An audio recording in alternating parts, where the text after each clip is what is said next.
It was a hot Friday morning at Millers Creek High School, and the hallway was buzzing with chatter. Among the noise, Sophie and Sarah, the identical farm girl twins, walked side by side. Their boots were dusty, their jeans faded, and the scent of fresh hay seemed to follow them everywhere. Most kids avoided them, whispering behind their backs, but a certain group didn't stop there. They loved making the twins' lives miserable. At the center of the chaos was Travis Kane, the arrogant football captain, flanked by his crew. The moment he spotted the twins, his grin widened like a predator spotting prey. Well, if it isn't the cow wranglers," Travis shouted loudly enough for the hallway to hear. "Tell me, Sophie, Sarah, you clean up pig pens before class, or is that just your natural smell?" Laughter erupted around them. Sophie's jaw tightened, but she stayed silent. Sarah whispered, "Ignore him, sophomore, don't give him what he wants." But Travis wasn't done. He yanked Sarah's cowboy hat right off her head and tossed it into a puddle outside the hallway doors. "Farm trash belongs in the dirt," he sneered. Gasps filled the hallway. Sophie took one slow step forward, her icy blue eyes locking on Travis. "Pick it up." Her voice was calm but sharp, a blade hidden beneath silk. Travis smirked, expecting her to back down. But the quiet, unshakable confidence in Sophie's voice unsettled him. No one knew the truth. The twins had been trained by their ex-Marine father since childhood. While everyone thought they were just farm girls, they could disarm a grown man in seconds. Sarah retrieved her muddy hat, dusted it off, and placed it back on her head. Sophie turned to Travis and said softly, "You'll regret this." The hallway went silent. The bullies laughed louder to mask their unease, but deep down, they felt it too. Something about these twins was different. No one realized it yet, but Travis had just declared war on the wrong girls. The sun was dipping low over Millers Creek, painting the schoolyard in shades of orange and gold.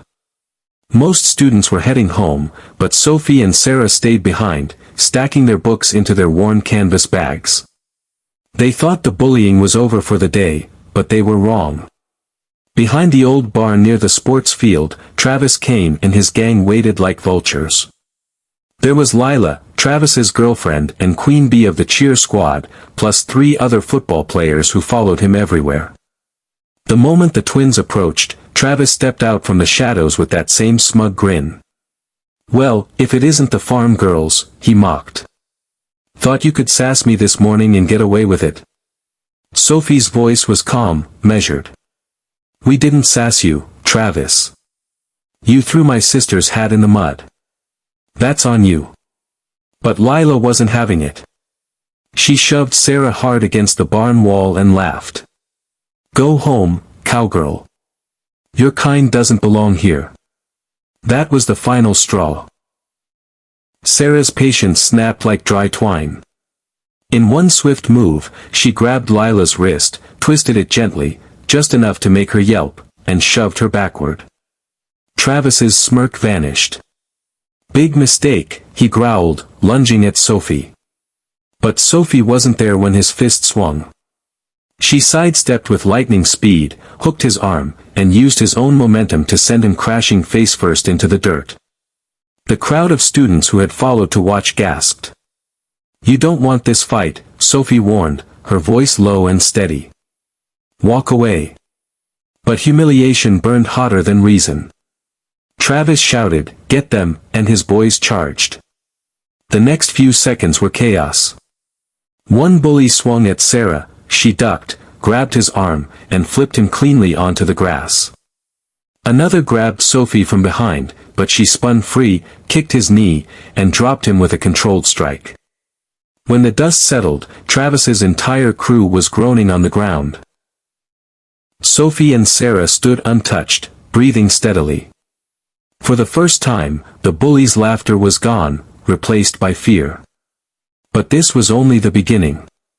By the next morning, Millers Creek High School was buzzing like a kicked hornet's nest. The story of the barnyard fight had spread to every hallway, every classroom, and every phone screen. Sophie and Sarah had humiliated Travis Kane, the school's golden boy, and no one could stop talking about it. Some students whispered with awe. "Did you see how Sophie flipped Travis? They dropped 3 guys without even breaking a sweat." Others, mostly Travis's friends, muttered threats under their breath. But the one thing everyone agreed on: this wasn't over. That night, while scrolling through social media, Sarah froze. Her phone screen lit up with a post from Travis. "Tomorrow. 6 p.m. Abandoned lumber yard. No rules. Farm girls versus us. Let's see if you're really tough." The comments exploded instantly. "Farm girls are gonna get wrecked. Team Travis. Bet they'll cry and run back to their farm." Sarah slammed her phone on the bed. "He's insane, Sophie. He wants to humiliate us in front of the whole school." But Sophie sat quietly, polishing her boots, her expression calm and unreadable. "He wants a fight," she said softly. "Then we give him one. But we do it our way." That night, the twins turned their small farmhouse into a training ground. Under the dim light of the barn, they practiced everything their ex-Marine father had drilled into them since childhood: quick disarms, precision strikes, and controlled takedowns. They weren't fighting to show off. They weren't fighting for pride. They were fighting to end this. As they trained, their father, Jack, watched silently from the doorway, arms crossed. "You remember the rules," he said gruffly. "Defense first. Never start a fight. But if they force you, finish it." Sophie nodded. "We know, Dad." By midnight, their muscles ached, but their resolve was stronger than ever. The twins packed their gloves, tied their braids tight, and prepared for what was coming. Tomorrow wasn't just another fight. It was war. And for the first time, Travis Kane had no idea what he was walking into. The next evening, just before sunset, the abandoned lumber yard was alive with anticipation. Rusted metal beams and broken crates cast long shadows as nearly 50 students gathered, their phones ready to capture every second. In the center of the yard, Travis Kane stood with 5 football players, all bigger and stronger than most kids at school. They laughed loudly, trying to project confidence, but behind the fake bravado, Travis's pride still stung from yesterday's defeat. Then, through the crowd, Sophie and Sarah appeared, calm, composed, and fearless. Dressed in dark jeans and fitted flannel shirts, their boots crunching against gravel, they walked like soldiers heading into battle. Travis spat on the ground. Well, look who actually showed up." Sophie's voice was steady, her tone sharp as steel. "We told you to walk away, Travis. This is your last chance." The crowd fell silent, holding its collective breath. Travis smirked, spreading his arms wide. "Or what? You gonna milk me to death, farm girl?" His friends erupted in forced laughter. Sophie didn't respond. Instead, she calmly removed her jacket and tied her braid tighter. Sarah mirrored her, both sisters standing side by side like 2 halves of the same force. "Get them!" Travis roared. The fight exploded in an instant. One of the football players charged Sarah, swinging wildly, but she ducked, pivoted, and slammed her shoulder into his ribs, dropping him hard. Sophie moved like lightning, sidestepping another attacker and sweeping his legs in one fluid motion. Travis lunged at Sophie, throwing a heavy punch, but she caught his wrist mid-air, twisted it, and drove him to the ground. He groaned in pain, struggling to breathe, but she didn't strike him further. Her control was precise, efficient, and deadly. Within 2 minutes, Travis's entire crew was scattered across the yard, groaning in the dirt. The crowd was stunned into silence, their phones recording every second. Sophie leaned over Travis, her knee pressing lightly against his chest. Her voice was calm but cold.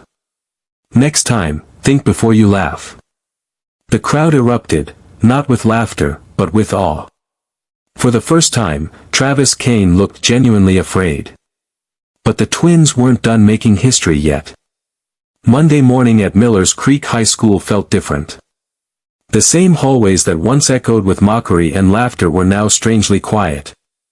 As Sophie and Sarah walked in, heads turned, whispers spread, and phones slid out of pockets, everyone wanted a glimpse of the twins who had single-handedly humbled the school's toughest bullies. The videos from the lumberyard fight had gone viral overnight, not just within the school, but across town. Thousands had seen Travis Kane, the football star, lying flat in the dirt, begging for mercy. For years, he had ruled the school through intimidation, but now, his power was gone. Students who once mocked the twins now stepped aside respectfully when they passed. A few even nodded or offered shy smiles. The word farm trash vanished from everyone's vocabulary. But Sophie and Sarah didn't gloat. They didn't post victory captions or brag to anyone. Instead, they moved through the day with quiet confidence, focused on their classes, ignoring the stares and whispers. They didn't fight for fame. They fought for respect, and they had earned it. Later that afternoon, as the twins sat under the big oak tree by the football field, Travis approached alone. His bruised face told the story better than words ever could.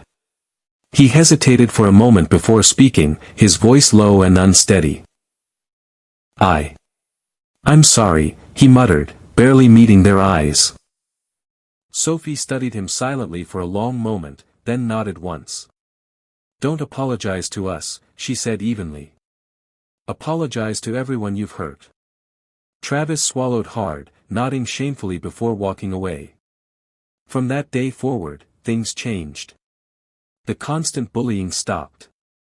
The hallway that once echoed with laughter at their expense now carried a different energy, respect, even admiration. Other students who had been targets of Travis's gang found the courage to stand up for themselves, inspired by the twins' strength. Sophie and Sarah didn't just defend their dignity, they shifted the balance of power in the entire school. And one unspoken truth spread through every classroom, every locker, and every whispered conversation. Never underestimate the farm girl twins. Because the next time someone tried, they wouldn't just scream for mercy. They'd wish they'd never started anything at all.